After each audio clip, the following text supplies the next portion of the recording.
Então, o rugby é um esporte coletivo que surgiu no século XIX, no começo do século XIX, e que surgiu de uma forma meio espontânea, né? O pessoal estava jogando futebol numa cidade inglesa que chama Rugby, inclusive, e aí um maluco, né, William Webb Ellis, resolveu, não conseguia marcar gol, resolveu pegar a bola com a mão e atravessar a bola com a mão e entrar no gol com a bola, né? Já que ele não conseguia marcar o gol com o pé. A partir disso, eles começaram a incrementar o jogo, né? E começou a ter contato, né? Porque as pessoas queriam impedir o cara de chegar lá do outro lado e falaram, porra, pode ser uma ideia de uma variação do jogo. E aí então começou a ter os incrementos, o advento de regras, e aí surgiu o rugby, né? Que é um esporte de contato, né? Que conta na sua modalidade principal, que é o Union, com 15 jogadores de cada lado, né? E que o objetivo é exatamente esse: chegar do outro lado do campo e marcar seu ponto, que é apoiando a bola no chão, que a gente chama de try. A partir disso você tem várias outras coisas, né? Outras formas de pontuar, com chutes durante o jogo, chutes através de penalidades. E o curioso é que o rugby ele passou a ter uma forma diferenciada, né? Sei lá, de ser mesmo, né?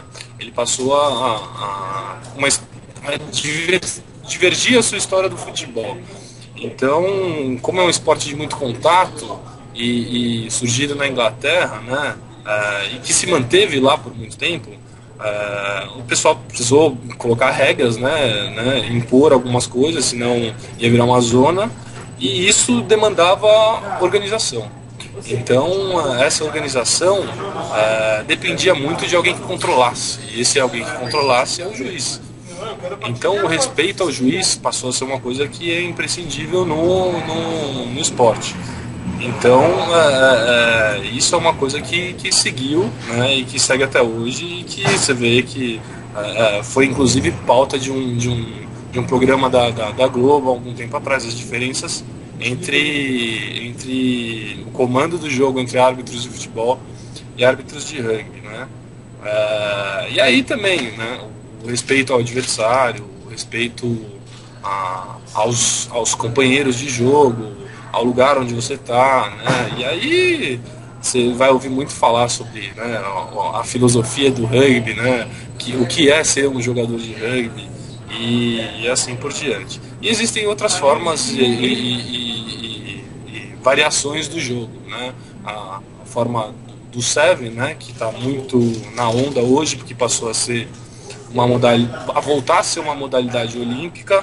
O Rugby League também, que é muito jogado na Austrália e em outros países da Oceania, e por aí vai.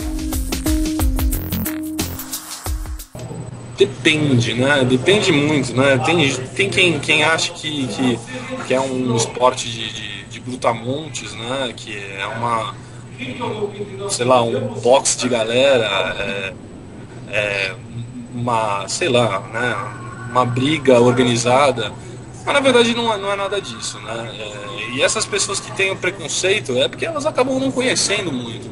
A gente vê hoje em dia que o rugby está um pouquinho mais na mídia, alguns comentários ignorantes por parte de certas pessoas, falando que não assistem, e comentaristas esportivos, inclusive, né, que acham um absurdo um jogo desse e tal, e que não tem regra, e é completamente ignorante por parte dessas pessoas, né, falar um negócio desse. A gente passa por várias situações, inclusive de pessoas que desconhecem e que acabam dividindo lugares de treinamento. Fala, pô, você vai treinar depois da galera do futebol. Aí a galera do futebol olha aquilo e fala, que loucura é essa? Eu nunca vou jogar um negócio desse. Esse bando de louco vindo aqui para se bater. E eu acho que esse negócio, esse preconceito contra o rugby é muito causado pela ignorância do pessoal sobre o que é, por conta de ser um esporte que é desconhecido ainda no Brasil, de não ter uma cultura forte aqui, porque o Brasil é o país do futebol e o que não é futebol é resto, né?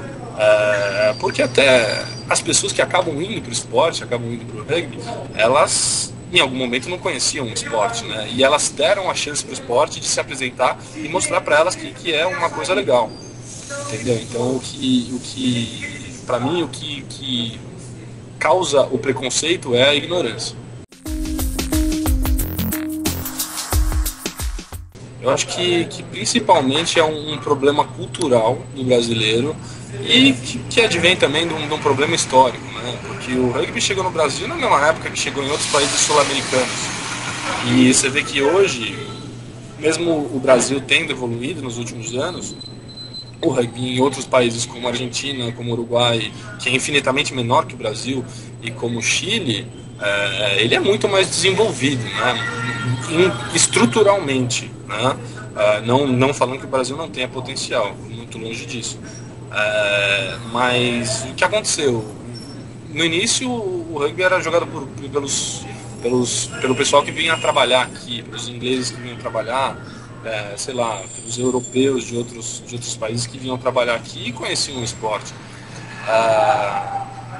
Por conta de sei lá que motivos históricos, isso deu uma parada no Brasil e continuou nesses outros países que eu citei. Mas o Brasil também tem um negócio do futebol, né?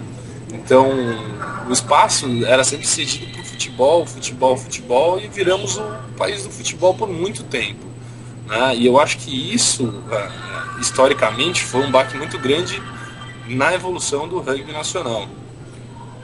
Agora, com essa história de volta do rugby às Olimpíadas, sabe, a maior visibilidade do esporte, né, que as TVs estão permitindo, o maior conhecimento, a globalização, né, e essa interação com outros canais de esporte no mundo, permitiram isso também. Então o Brasil ficou meio carente, né? Ficou dependente de mostrar uma resposta. Porque um país desse tamanho não pode ter um esporte que é, como você falou, um dos mais populares do mundo. Então agora é meio que uma demanda do país ter um esporte desenvolvido, ter uma modalidade como essa que é tão famosa no mundo inteiro, desenvolvida, né? Já até são cobrados resultados por conta de muita gente que não conhece. Então, participou do Pan-Americano agora. Mas como que o Brasil foi mal no Pan-Americano? Não foi mal no Pan-Americano, mas já se espera que o Brasil vá bem, que lute por medalha, quando a estrutura tá começando a vir agora. Então, eu acho que, por um lado, é bom essa cobrança, porque só quando a água começa a bater na bunda, né, a gente começa a se preocupar se vai se afogar ou não. E por um lado é ruim porque é estressante, né? Você saber que você não tem uma estrutura básica e boa, sabe, investimentos necessários e investimentos em categoria de base necessários para poder deslanchar aí.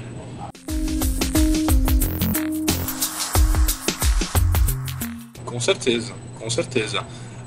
Como eu te falei, é uma demanda nacional e bem em todos os esportes que são olímpicos, né? Principalmente porque a gente está hospedando uma Olimpíada. Então você não tenha dúvida que como já está acontecendo, muitas empresas vão se mobilizar, muita gente vai se mobilizar em prol do rugby, não muito por conta do esporte, né? Mas mais por ter uma oportunidade de se promover através do esporte. Óbvio que isso vai gerar algum ganho residual para o rugby, né? Mas eu acho que é uma questão muito de oportunidade aí. E quem trabalhar melhor vai conseguir colher os frutos dessa oportunidade.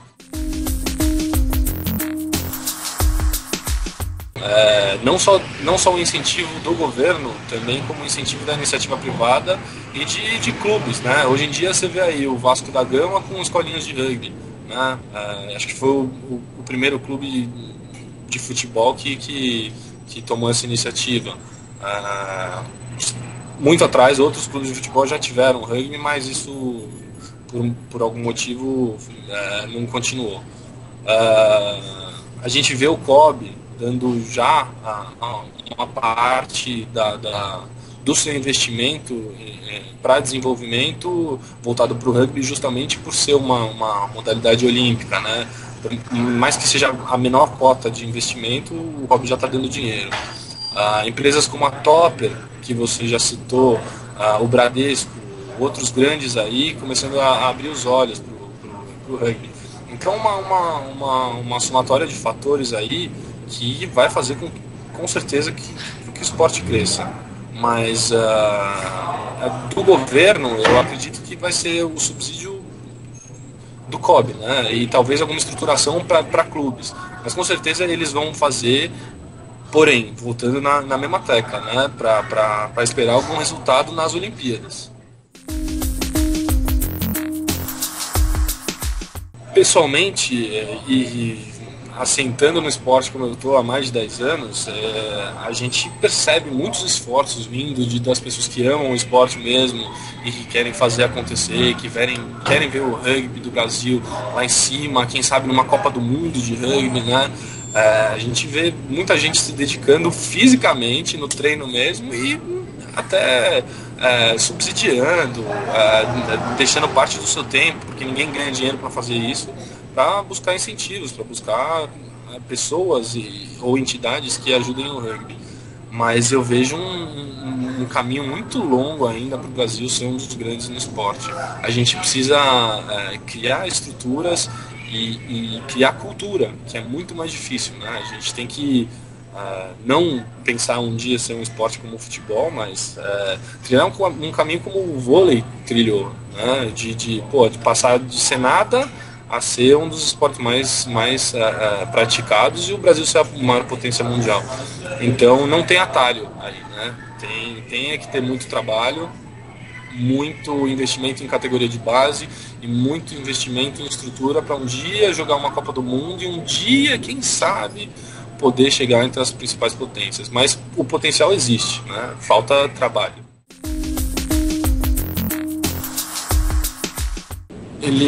Eu acho que hoje em dia tudo é um produto, né? Se você pensar de uma forma marqueteira, tudo é vendável, tudo é produto, para qualquer coisa que você venda vai ter alguma demanda. E o rugby também não vai fugir disso, né? Só que hoje a gente enfrenta uma discussão que é muito polêmica, né? Porque no mundo, o rugby há 10, 15 anos teve esse questionamento, né? Amadorismo ou profissionalismo, né? Que foi uma questão na época muito polêmica por conta dos valores do rugby, né? Porra, nós vamos começar a profissionalizar um esporte que tem valores tão fortes, né? Que promovem uma integridade do ser humano, um sentimento de coletividade, né, o de respeito ao outro, ao juiz, ao adversário, a tudo, e a gente vai profissionalizar, vamos começar a dar dinheiro para isso. Na Argentina, hoje em dia, a gente tem o Pladar, né, que são os caras que ganham para treinar e que são os caras de alto rendimento, e que às vezes não são bem vistos na Argentina mesmo, que tem uma cultura super forte de rugby. Isso 15 anos depois do rugby começar a se profissionalizar. Então no Brasil a gente está meio que pulando essa etapa, né? A etapa do amadorismo pleno para a parte do profissionalismo. Então a gente vê clubes hoje que passaram de não ter, uma estrutura para já ter uma estrutura semi-profissional, com patrocinadores e tal. E talvez isso, para quem seja da raiz do rugby mesmo, fala, porra, a gente vai perder nisso os valores do rugby, o que diferencia o rugby dos demais esportes, para ser mais um esporte profissional, né? Então, o cara que começa a jogar hoje, com 10 anos, se ele for para um clube profissional, quem sabe ele não perca a parte dessa vivência de ter um clube amador, né? Que da onde o mais velho em cima do mais novo, os valores são passados de geração para geração, para pular direto para o profissionalismo, onde ele vai treinar, para receber o salário dele quando ele for profissional, para fazer um contrato milionário, e daí ele não tirou nenhum aprendizado, nenhum valor, né? Ele virou apenas mais um jogador. Então eu acho que é muito legal esse negócio de ter gente interessada, de ter investimento, é uma ferramenta para a gente ir para frente e ser um país melhor no rugby, mas a gente tem que tomar muito cuidado com perder os nossos valores, né? O motivo pelo qual as pessoas que jogam hoje há bastante tempo e que já jogaram e já pararam de jogar e passaram para os filhos, né? Ou para as gerações posteriores do seu clube, os valores. Então, vou falar primeiro das dificuldades, porque para mim a parte boa é muita, senão eu não estava mais de 10 anos jogando. As dificuldades são as mesmas para todos os clubes, de Porto Alegre ou de mais do sul ainda até o norte, onde já tem bastante gente jogando também. As dificuldades são como a gente mostra o rugby, né, o esporte, no país do futebol. Como a gente mostra essa coisa diferente, como é que a gente diferencia e explica, fala, não é futebol americano, é um outro esporte, entendeu? Tem regras, tem valores, como a gente institui isso, né? Como a gente acha lugares para treinar, como a gente paga viagens para jogar contra outros times, como a gente vai para algum lugar para disputar um torneio, né? É tudo amador, tem que pagar tudo do bolso. Como é que a gente consegue sair do trabalho e dispensar uma reunião que fala, não, eu tenho que treinar. Essas são as dificuldades diárias que você tem. Ou então até a família, né? Como você fala assim, eu tenho um comprometimento com o esporte, então todo sábado eu não vou poder ir fazer piquenique, ou ir pra praia, ou fazer não sei o que, entendeu? Eu tenho que me concentrar com o meu time, jogar no sábado, depois tomar uma cerveja com eles, ou tomar um refrigerante com eles e sabe, ter meu tempo com eles. Então, de certa forma, é difícil para quem não faz parte disso compreender o que é, né? Então, eu acho que as dificuldades financeiras, a parte de não ser um esporte conhecido, é o problema de qualquer esporte de nicho no Brasil, sabe? A competição, é a falta de estrutura. Na Argentina, por exemplo, você tem os clubes, então no clube a pessoa já chega, fica o dia inteiro no clube, pode praticar o hockey, o rugby, o futebol, qualquer coisa, e está no clube, entendeu? E sua família está lá também. A gente não tem aqui no Brasil isso, né? Então, sei lá, a forma com que o esporte está no Brasil não facilita muito, né? Mas eu já até passei por algumas coisas boas na minha resposta sobre as coisas ruins, né? O meio que você cria dentro do rugby, as amizades que você faz com o seu clube, com as pessoas de outros clubes que acabam virando suas amigas inevitavelmente, porque você sempre joga contra eles. Na verdade você não joga contra, você joga com eles, os árbitros, a coisa única que tem no rugby, que é o terceiro tempo, né? Você confraternizar, comemorar com o seu adversário, independente de vitória, empate ou derrota, o que você fez em campo, você ter deixado o seu máximo lá, ele também, vocês comentarem as coisas juntos, vocês saírem depois, esse círculo de amizades é muito bom. E a questão de você sempre que se desafiar, né? É um esporte de contato, você está sempre medindo forças com alguém, então isso individualmente é muito legal, né? Você mesmo se desafia. E a coisa dos valores também, né? Você aprende a baixar a orelha pro seu capitão, você aprende que treinar é importante para poder jogar bem, você aprende que estar junto dos outros e respeitar o seu técnico, as pessoas mais velhas também é importante. Você aprende que não adianta ser você a marcar o ponto, o importante é o seu time marcar o ponto, então vocês 14 jogam para um, fazer o ponto e o time inteiro ganhou, ou você impede o outro time de fazer o ponto, mas o seu time foi feliz com isso, e se perde todo mundo também. Na verdade, essa questão dos valores, falando parece pouco, né? Mas quando você vivencia, é uma questão, sabe, de sentimento muito grande, né? Você vive isso praticamente no seu dia a dia. Então é gratificante e prazeroso.